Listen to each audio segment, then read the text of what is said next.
ये कहानी है एक ऐसे लड़के की जिसे अपनी जिंदगी से बिल्कुल भी प्यार नहीं और वो जल्द से जल्द इसे खत्म करना चाहता है। लेकिन तभी उसकी लाइफ में एंट्री होती है कुछ भूतों की जो उसे जिंदगी जीने की कला सिखाते हैं। फिल्म का नाम है हेलो घोस्ट और ये एक जापानीज कॉमेडी ड्रामा है। So without wasting any time फटाफट शुरू करते हैं इसका एक्सप्लेनेशन। फिल्म की स्टार्टिंग में हम किसी होटल रूम में एक आदमी को देखते हैं।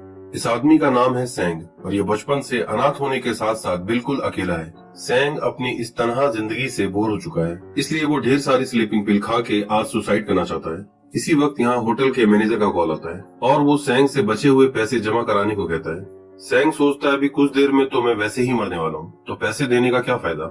इसलिए वो उसकी बात को अनसुना करके ढेर सारी पिल्स खा लेता है। लेकिन इसी वक्त रूम में होटल स्टाफ का एक आदमी आता है, जिस वजह से सैंग की जान बच जाती है। इसके कुछ दिनों बाद सैंग पानी में डूब के मरने की कोशिश करता है, लेकिन लाइफ गार्ड सही समय पे पहुंच के उसे फिर से बचा लेते हैं। कुछ घंटों बाद जब उसे हॉस्पिटल में होश आता है तो वो देखता है उसके बगल में एक आदमी स्मोकिंग कर रहा है। सैंग उसे समझाता है कि हॉस्पिटल में स्मोकिंग करना अलाउ नहीं है, लेकिन तभी वहाँ एक नर्स आके सैंग के हाथों से वो जलती हुई सिगरेट छीन लेती है। सैंग को समझ नहीं आता कि ये सिगरेट उसके हाथ में कैसे आई, जबकि वो तो स्मोकिंग करता ही नहीं। इसके बाद दो कंपाउंडर सैंग को स्ट्रेचर पे लाद के डॉक्टर के पास ले जाने लगते हैं। सैंग देखता है कि ये स्मोकिंग करने वाला आदमी भी स्ट्रेचर पे उसके साथ ही बैठा है। डॉक्टर सैंग को बताता है कि कुछ समय के लिए तुम्हारी हार्ट बीट्स बंद हो चुकी थी, जिसका मतलब ये हुआ कि असल में तुम मर के जिंदा हुए हो।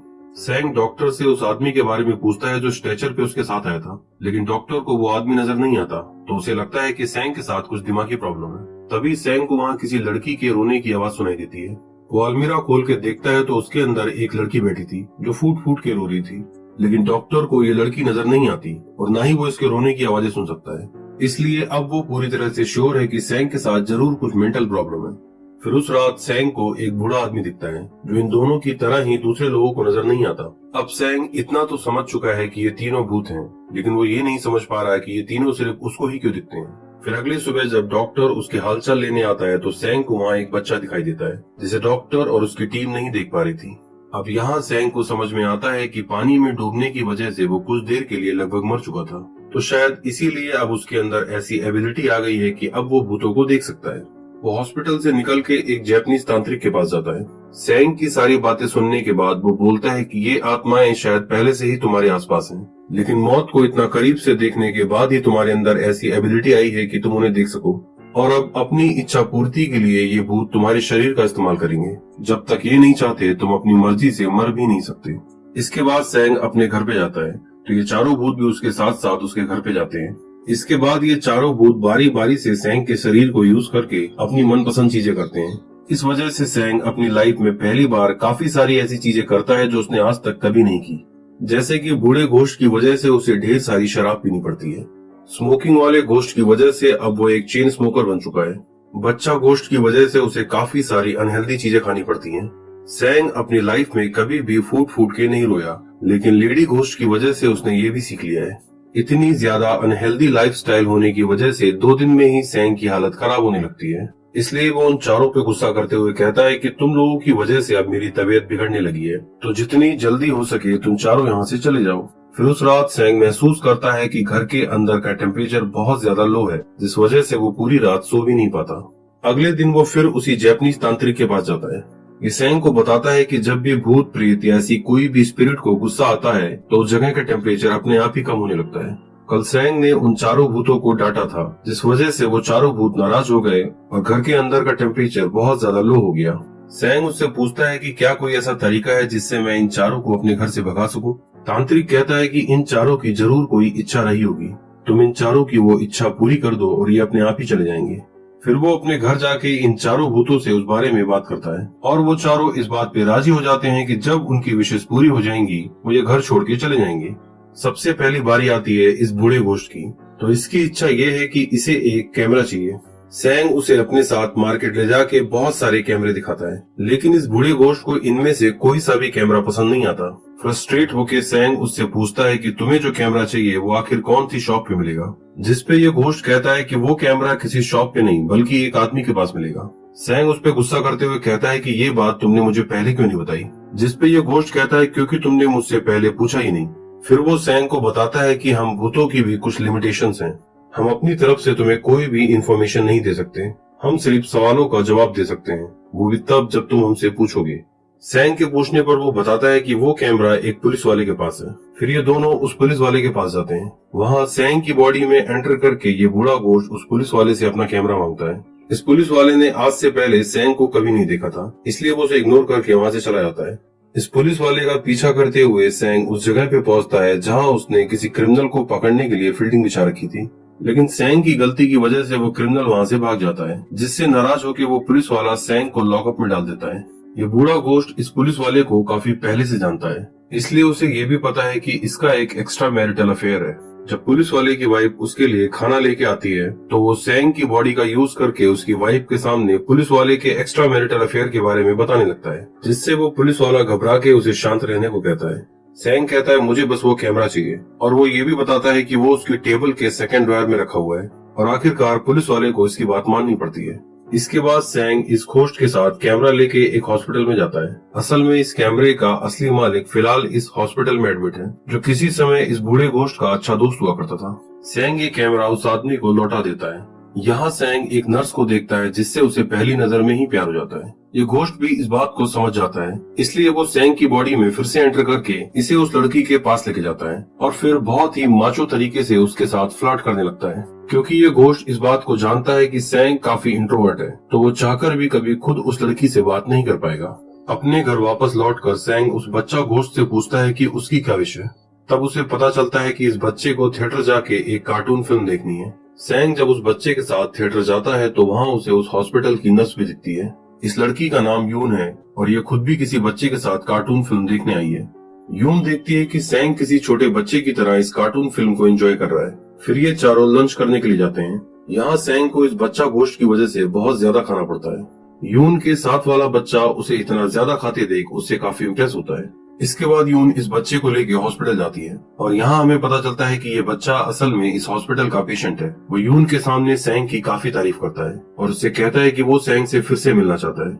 यहाँ हमें ये भी पता चलता है कि यून के फादर भी अभी इसी हॉस्पिटल में ही एडमिट हैं, जिनकी कंडीशन अभी काफी क्रिटिकल है। इसके बाद स्मोकर गोश्त की विश पूरी करने के लिए सैंग उसे एक पुरानी कार के गैराज में लेके जाता है। गैराज के मालिक को लगता है कि सैंग उसकी वाइफ का बॉयफ्रेंड है। इसी गलत फहमी में वो अपनी कार उसके पीछे दौड़ाने लगता है। सैंग को काफी दूर तक चेज करने के बाद वो अपनी कार एक जगह रोक देता है। अगले सीन में हम देखते हैं कि सैंग उस गैराज मालिक की वाइफ का पीछा करते हुए उसी हॉस्पिटल में जाता है जहाँ यून काम करती है। यहाँ पहुँच के उसे पता चलता है कि ये औरत प्रेग्नेंट है और असल में उसका कोई बॉयफ्रेंड भी नहीं, लेकिन अपने हस्बैंड की स्मोकिंग और ड्रिंकिंग की आदत की वजह से ये उसके साथ नहीं रहती। सैंग उस गैराज के मालिक से मिलके इन दोनों हस्बैंड वाइफ के बीच की गलतफहमी दूर करता है, और बदले में वो सैंग को वो कार देता है जिसको ड्राइव करना स्मोकर गोश्त की विश थी। इस कार को ड्राइव करते हुए ये गोश्त काफी खुश नजर आता है। सैंग उससे पूछता है कि तुम्हें आखिर यही वाली कार क्यों चाहिए थी। वो सैंग को बताता है क्योंकि मरने से पहले ये कार मेरी ही थी। फिर ये दोनों एक बीच पे पहुंचते हैं। सैंग उसे बताता है कि मैं पहली बार किसी बीच पे आया हूँ। अब मुझे महसूस होता है कि मैंने सिर्फ मरने के बारे में ही सोचा और जिंदगी तो कभी जी ही नहीं। फिर गोश्त कहता है कि उसका स्विमिंग करने का मन कर रहा है, लेकिन सैंग कहता है कि मुझे स्विमिंग नहीं आती तो मैं पानी में नहीं जाऊंगा। लेकिन वो गोश्त किसी तरह कन्विंस करके सैंग को पानी में ले जाता है, और यहाँ स्विमिंग करते समय सैंग को फील होता है कि उसकी लाइफ में कितना कुछ मिसिंग था। अगले सीन में हम देखते हैं कि सैंग एक स्टोर पे जाके कार्टून फिल्मों की काफी सारी सीडीज खरीदता है। वहाँ से वापस जाते समय वो कार में सिगरेट पीते हुए जा रहा था। असल में सैंग ना तो स्मोकर है और ना ही उसे कार चलानी आती है। ये सब कुछ तो उसके अंदर बैठा हुआ स्मोकर गोश्त कर रहा है। एक ट्रैफिक पुलिस वाला उसे रोक के उसका लाइसेंस मांगता है। लाइसेंस ना होने की वजह से वो उसे पुलिस स्टेशन ले जाते हैं। पुलिस स्टेशन में सैंग और इस गोश्त की आपसी बातचीत देख के पुलिस वालों को लगता है कि ये कोई पागल है, क्योंकि उन्हें लगता है कि ये आदमी तो अपने आप से ही बातें कर रहा है। फिर वो सैंग से कहते हैं कि वो अपने किसी फैमिली मेंबर को बुलाए। सैंग कहता है कि वो तो बचपन से अनाथ है, तो उसका तो कोई भी नहीं। फिर उसे याद आता है कि उसके पास यून का नंबर है, तो वो पुलिस वालों से उसे कॉल करवाता है। यून पुलिस स्टेशन पहुंच के देखती है कि सैंग अपने आप से ही कुछ बातें कर रहा है, जिसमें वो ये एक्सप्रेस करने की कोशिश कर रहा है कि वो बचपन से कितना अकेला रहा है और उसकी ये अकेलेपन की जिंदगी कितनी ज्यादा मुश्किल रही है। यून उसे यहाँ से छुड़ा के अपने साथ ले जाती है। फिर वो सैंग की कार को एक जगह पार्क करके यहाँ से जाने लगती है। सैंग ने कार्टून मूवीज की वो सारी सीडी यून के लिए ही खरीदी थी, इसलिए उसके जाने से पहले वो सारी सीडीज उसे दे देता है। लेकिन जब यून की बस वहाँ से जाने लगती है तो वो उसका पीछा करते हुए उस बस में चढ़ जाता है, और यहाँ लाइफ में पहली बार वो किसी लड़की के सामने अपनी फीलिंग्स को एक्सप्रेस कर पाता है। फिर वो बस से बाहर आता है और स्मोकर गोश्त के सामने अपनी खुशी जाहिर करता है। इसके बाद सैंग लेडी गोश्त से पूछता है कि उसकी क्या विश है। वो कहती है कि मुझे कुकिंग करना बहुत पसंद है और मैं उन लोगों को अपने हाथ का खाना खिलाना चाहती हूँ जिन्हें मैं पसंद करती हूँ। सैंग उससे पूछता है तो वो लोग कहाँ मिलेंगे जिन्हें तुम पसंद करती हो। ये सुनते ही वो लेडी घोस्ट रोने लग जाती है। फिर वो कहती है कि अगर तुम बुरा ना मानो तो मैं आज रात डिनर के लिए एक इंसान को इनवाइट करना चाहती हूँ। सैंग तो किसी भी तरह इन लोगों की विश पूरी करके इन्हें यहाँ से भगाना चाहता है, तो वो इस लेडी घोस्ट के साथ उस इंसान को इनवाइट करने के लिए निकल जाता है। कुछ देर बाद सैंग को समझ आता है कि ये इंसान कोई और नहीं बल्कि यून ही है। लेडी घोस्ट ये बात जानती है कि सैंग यून को बहुत पसंद करता है। सैंग यून के पास जाके उससे बातें करने लगता है और इतनी ही देर में यून के फादर वहाँ आ जाते हैं। वो सैंग से पूछते हैं कि क्या तुम इसके बॉयफ्रेंड हो? मुझे किसी फॉर्च्यून टेलर ने कहा था कि मेरी बेटी को बहुत जल्द एक लड़का मिलने वाला है जिसके साथ शादी करके वो सेटल हो जाएगी। यून सैंग के सामने अपने फादर को बुरी तरह से डांटते हुए यहाँ से जाने को कहती है। सैंग उससे कहता है कि तुम्हें अपने फादर के साथ ऐसे बात नहीं करनी चाहिए। यून कहती है इन्होंने एक फादर होते हुए कभी भी अपनी जिम्मेदारियां नहीं निभाई और मेरी मॉम भी मरते दम तक इनके प्यार के लिए तरसती रही। यहाँ हमें पता चलता है कि यून के फादर बस अब कुछ ही दिन के मेहमान हैं और यून काफी सालों से अपने फादर से नाराज है। इसके कुछ घंटों बाद सैंग के घर की डोरबेल बजती है। वो डोर ओपन करके देखता है तो बाहर यून के फादर खड़े थे। वो सैंग से पूछते हैं कि क्या तुम मेरा एक मैसेज यून के पास पहुंचा दोगे, और ये सीन यहीं पे कट हो जाता है। इसके बाद सैंग यून से मिलने उसके घर जाता है और यहाँ हमें पता चलता है कि यून के फादर की डेथ हो चुकी है। सैंग यून से कहता है कि शायद तुम्हें मेरी बात पे भरोसा ना हो, लेकिन मुझे मरे हुए लोग दिखते हैं। तुम्हारे फादर के मरने के बाद उनका घोस्ट मेरे पास आया था। वो तुमसे अपनी सारी गलतियों के लिए माफी मांगना चाहते हैं, लेकिन यून आज भी अपने फादर से काफी नाराज है, तो वो उसकी बात पूरी सुने बिना वहाँ से चली जाती है। शाम को सैंग उस लेडी घोस्ट के साथ मार्केट जाता है और रात के डिनर के लिए ये लोग ढेर सारी शॉपिंग करते हैं। फिर वो सैंग की बॉडी का यूज करके डिनर के लिए ढेर सारा खाना बनाती है। सैंग को बिल्कुल भी उम्मीद नहीं कि यून आज डिनर के लिए आएगी, लेकिन फिर भी यून डिनर के लिए आती है। फिर ये सब लोग एक साथ डिनर करना शुरू करते हैं। जाहिर है कि यून को तो ये चारों घोस्ट नजर नहीं आ रहे, लेकिन सैंग को आज पहली बार ये फील हो रहा है कि वो भी किसी फैमिली का हिस्सा है। यून को सैंग का बनाया हुआ खाना काफी पसंद आता है, जिसे सुनकर वो लेडी घोस्ट मन ही मन बहुत खुश होती है। यून उससे पूछती है कि क्या तुम्हें सच में मरे हुए लोग दिखते हैं? सैंग इसका जवाब हाँ में देता है और उसे बताता है कि तुम्हारे फादर हॉस्पिटल की छत पे तुम्हारे लिए एक गिफ्ट छोड़ के गए हैं। यून उससे कहती है कि मुझे तुम पसंद हो, लेकिन ये बात मुझे डराती है कि तुम्हें मरे हुए लोग दिखते हैं। डिनर के लिए शुक्रिया, लेकिन हम दोनों एक नहीं हो सकते। इतना कह के यून वहाँ से चली जाती है। यून के वहाँ से जाने के बाद सैंग उन चारों घोस्ट पे गुस्सा होता है। वो कहता है मेरी लाइफ में पहली बार कोई लड़की आई है, लेकिन तुम लोगों की वजह से मुझे वो नहीं मिल पाएगी। मैंने तुम चारों की सारी विशेष पूरी कर दी हैं, तो कल सुबह तक तुम चारों को यहाँ से चले जाना चाहिए। अगली सुबह जब वो जागता है तो देखता है कि ये चारों घोस्ट यहाँ से जा चुके हैं, लेकिन धीरे धीरे सैंग को महसूस होता है कि उसकी लाइफ अब पहले जैसी नहीं रही। पिछले कुछ दिनों में उसने जिंदगी को जितना भी जिया उन चारों घोस्ट की वजह से ही जिया। उनके जाने के बाद इसकी जिंदगी फिर से बोरिंग हो चुकी है। फिर एक दिन वो यून से मिलने उसके हॉस्पिटल जाता है। यून को भी अब रियलाइज होने लगा है कि उसके फादर के जाने के बाद अब वो बिल्कुल अकेली हो चुकी है। लंच करते हुए सैंग उसे बताता है कि अब वो चारों घोस्ट यहाँ से जा चुके हैं, लेकिन कहीं न कहीं उन लोगों की वजह से ही सैंग ने अपने दिमाग से सुसाइड का विचार निकाल दिया। इसलिए सैंग अब बिल्कुल नॉर्मल आदमी है और वो यून से शादी करना चाहता है। यून उससे कहती है कि उस रात डिनर के दौरान मैंने एक अजीब सी बात नोटिस करी, वो ये कि तुमने अपने डिशेज में पालक के बजाय मीनारी के पत्ते यूज किए थे। सैंग कहता है क्योंकि मेरी मॉम कहती थी कि मीनारी ब्लड के लिए बहुत अच्छा होता है। और इतना कहते ही वो एक पल के लिए ठहर जाता है। वो अचानक से अपनी जिंदगी के फ्लैशबैक में जाने लगता है और उसे रियलाइज होता है कि वो लेडी घोस्ट कोई और नहीं बल्कि उसकी मॉम ही थी। बचपन में अपनी मॉम का हाथ पकड़ के वो जिस तरह शॉपिंग के लिए जाया करता था, ये लेडी घोस्ट भी उसे ठीक वैसे ही अपने साथ लेके गई थी।